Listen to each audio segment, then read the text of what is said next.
Dear kids, आज हम करेंगे 10वां लेसन आपकी हिंदी पाठ्य पुस्तक का हंस किसका है। सुबह का समय है। राजकुमार सिद्धार्थ बगीचे में घूम रहे हैं। बगीचे में रंग बिरंगे फूल खिले हुए हैं। पक्षी चहचहा रहे हैं। अचानक पक्षियों का चहचहाना बंद हो जाता है। किसी पक्षी के चीखने की आवाज़ आती है। सिद्धार्थ इधर उधर देखते हैं। उसी समय एक हंस उनके पास आकर गिरता है। हंस घायल है। उसके शरीर में तीर लगा हुआ है। वह दर्द से तड़प रहा है। सिद्धार्थ हंस को उठा लेते हैं, धीरे से तीर निकाल देते हैं और उसका घाव धोकर पट्टी बांध देते हैं। हंस का तड़पना कुछ कम हो जाता है। सिद्धार्थ उसे अपनी गोद में लेकर प्यार से उस पर हाथ फेरते हैं। तभी उनका भाई देवदत्त दौड़ता हुआ आता है। देवदत्त कहता है, सिद्धार्थ, यह हंस मुझे दे दो, मैंने इसका शिकार किया है। जब वह हंस जमीन पर गिरता है घायल होकर, तो सिद्धार्थ जो है उसकी मदद करते हैं, उसके घाव को धोते हैं, मरहम पट्टी करते हैं।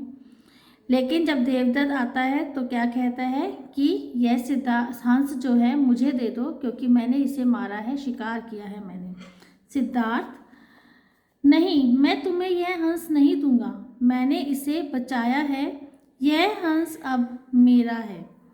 फिर देवदत्त कहते हैं, कैसे नहीं दोगे, मैं इसे लेकर रहूँगा, शिकार शिकारी का होता है। सिद्धार्थ, तुम चाहे कुछ भी कहो, मैं तुम्हें यह हंस बिल्कुल नहीं दूंगा। फिर देवदत्त कहते हैं, ठीक है, इसका निर्णय महाराज करेंगे, चलो उनके पास चलो। फिर सिद्धार्थ कहता है, चलो।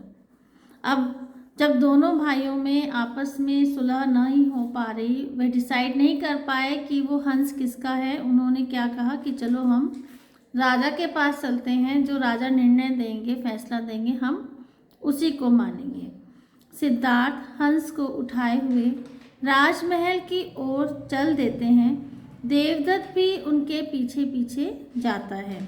दोनों राजा शुद्धोधन के पास जाते हैं।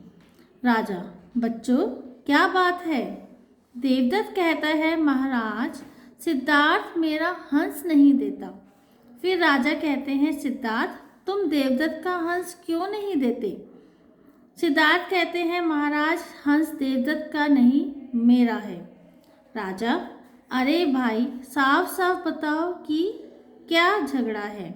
अब दोनों अपने व्यूज़ उनके सामने रखते हैं, लेकिन राजा को कुछ समझ नहीं आता है। अब राजा उनसे पूछते हैं कि मुझे साफ साफ बताओ, आखिर बात क्या है, तुम दोनों की लड़ाई हो क्यों रही है। देवदत्त कहता है, महाराज, यह हंस मेरे तीर से घायल हुआ है, मैंने इसका शिकार किया है, यह मेरा है। सिद्धार्थ कहते हैं, तुमने तो तीर मारकर इसे घायल कर दिया था, मैंने इसे पट्टी बांधी है। तुम इसे मारना चाहते थे, पर मैंने इसे बचाया है, इसीलिए यह हंस मेरा है। राजा थोड़ी देर सोचकर, अब दोनों की बातें सुनकर राजा सोच में पड़ गए कि सच में यह हंस किसको दिया जाए। अब थोड़ी देर सोचकर राजा क्या कहते हैं, देवदत्त, तुम इस हंस को मारना चाहते थे, सिद्धार्थ ने इसे बचाया है। मारने वाले से बचाने वाला बड़ा होता है। हंस सिद्धार्थ का है।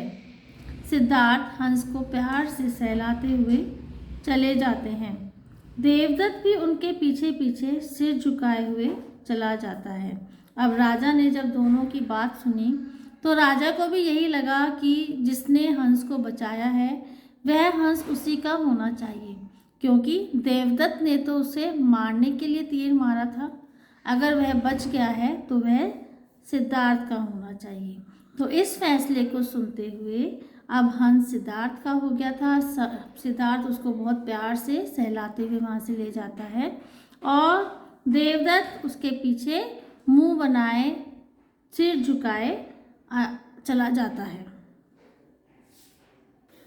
और इस कहानी से हमें यह शिक्षा मिलती है कि मारने वाले से बचाने वाला बड़ा होता है।